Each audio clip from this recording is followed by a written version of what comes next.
Schitterend, hè? Dit is Friesland, de heide, de bosk, de dobben. Dan hoe je helemaal met de provincie uit. Welkom bij Simmer in Friesland, Joert vanuit Wierwoud.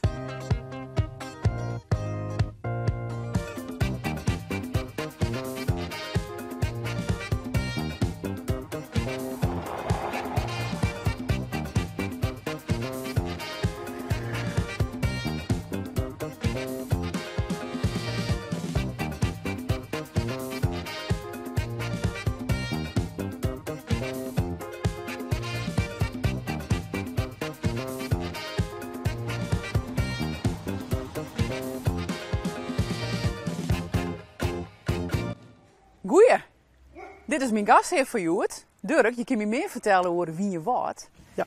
En bij het liefst aan de hand van dit beeld.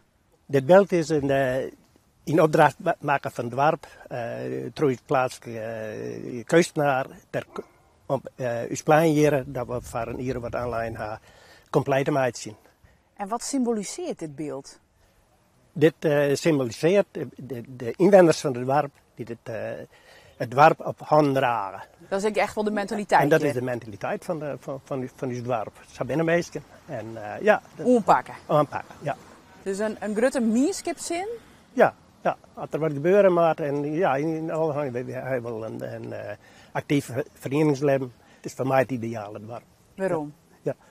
Nou, we hebben hier bosken, natuur. Nou, dan hebben we nog de veert met de turfroute. Dat is ik. Ja, we hebben praktisch alles. Nou, hier achter mij Miranda wil ik graag zeggen, daar had de zuivelfabriek staan. Ja. En de zuivelfabriek is eigenlijk de aanleiding geweest dat de hele buurt ontstaan is. Dus Want dit is het buurtschap Klein-Groningen. Is het, en dat jij bij Wierwoud? Dat jij bij Wierwoud. Wist ik niet. En je lijn, dit die vroeger een hoofddrukplak bij het aanlezen van schepen. Die brachten hier op. De turfroute, Eerst de turfroute aanlijn, de veertig de turfroute. Aanlijn om de turf uit te voeren. En in later om turf aan te voeren. En door die fabriek kwam je natuurlijk Huiskus, zuivelfabriek. Ja, de meeste arbeiders, daarvoor waren huizen gebouwd. Ja. En zij heeft eigenlijk de buurtschap ontstaan.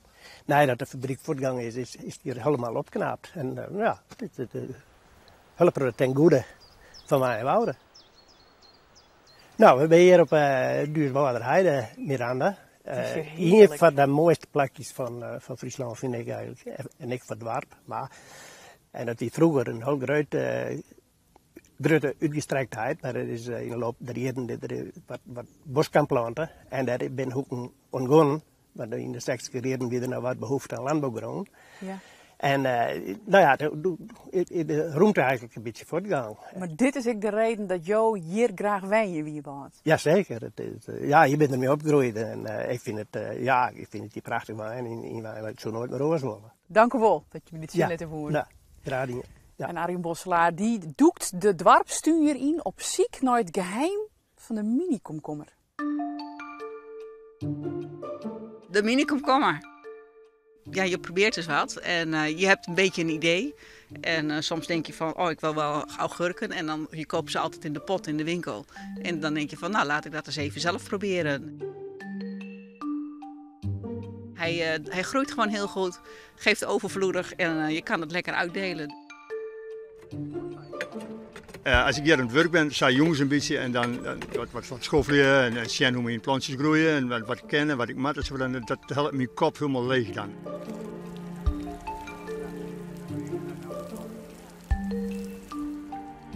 Ik ben sla en die witte rij vol lekker door de eigen tuin naar de winkels. Hè.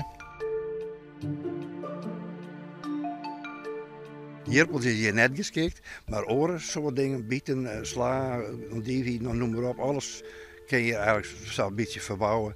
En net hier had je met een hierpel op het tuin. Ja, maar die is beter te tuintje dan oren. Hè. Ik wil net ouder dan degene die. Maar iedereen doet zijn best en dat vind ik het meest belangrijke.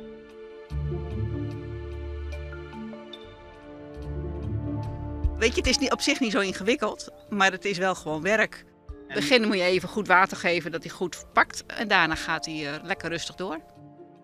En juist met wat droger, warm weer doet hij het gewoon heel erg goed. Stokrozen stier ik zo mooi nog in bloei. Maar daar kom ik net voor. Het gaat om deze aard squallen. Om de jaren 50 wie het nog een squallen in Winjewoud. En nou wil ik wel even binnen zien hoe je daar dan een groepsaccommodatie van maakt. Goeie, Sip. Hoi. Net een squalmaster meer, hè? Nee. Nee. Ben ik Noordwest. Oké. Ik wil nooit weer. Dit is de entree van... Meer legere squallen van Deurswaard. En wat Nou voor ja. ons is dit? De Snijnse Kamer. Want dit wie het wenhoes van het haard van de squallen. Ja, inderdaad. Oké. Maar het is bijvoorbeeld niet over horen. Als het heel goed is, dan zit je nou alleen op het plafond rijden. Je is van het wandje van de bedsteden. Oh. Nou ja, die ziet me zo waarderen. En dat boogje wat hier zit, daar zie je het door naar de kelder. Want ja, die ziet onder de bedsteden. Dus dat zag er al wel heel anders uit. Toen op een gegeven moment ben ik eruit weer en toen ben wij verhuisd richting de squallen. En toen kwam het al hier vrij. En om in Sanger het pand met Sint-Waan, dat kon natuurlijk net. Viel me gewoon nooit Dus, weg. nou, dat gebeurt inderdaad. Ik was bij haar, meestal is telefoon ik wel bij ons. Wij wonen hier toch wel graag blijven, dus toen gaan we zijn, nou dan ja, wordt een orenbestemming. En dat is goed slagen. Wat ging het daar voor een mooie schilderij? Dat is schilderen door Maren van der Woude. Dat is mijn mem. Oh, echt? Ja. Ja, Want zij hing het... Ik wil in het Drachtse Museum. dat klopt. Ja. En net al in de derde, daar hing het werk van haar tot in Curaçao en daar. Dus, En dat is ik een bekende. Ja, Boer Brechtman. Dat was een goede vriend en die haal ik echt altijd voor geïnspireerd. Ja, dat was een mooie tijd.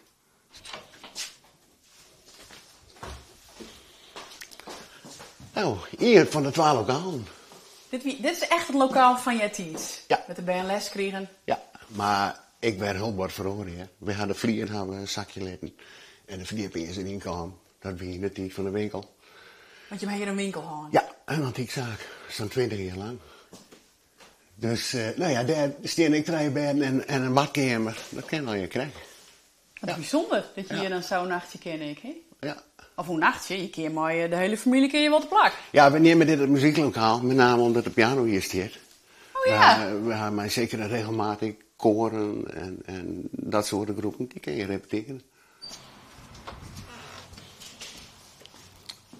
Nog een lokaal. Lokaal nummer 2, ja. Ja, hier wijnen we nog. Oh, wauw.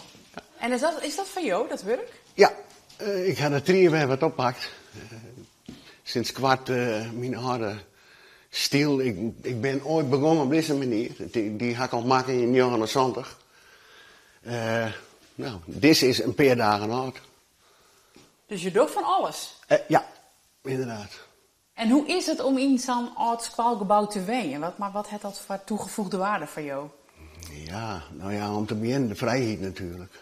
En de ruimte. En ja, ik denk ik wel dat de om jou invloed had op mijn mensen. Dat ik wat mee. En ik had natuurlijk al zelf verbouwd en schilderen en werk zelf die? Ja, in de rit van de jaren. Bijbouwd. Maar ja, vanaf 29. Dus Oké. ik had er een mooi kast doen hier. Ik weet je wat het is. Simmer in Friesland. En daarmee bij wij onder eind van deze prachtige subtropische weekend. Dan neemt Roelof Lausma het stokje oer en hij begint in Balk.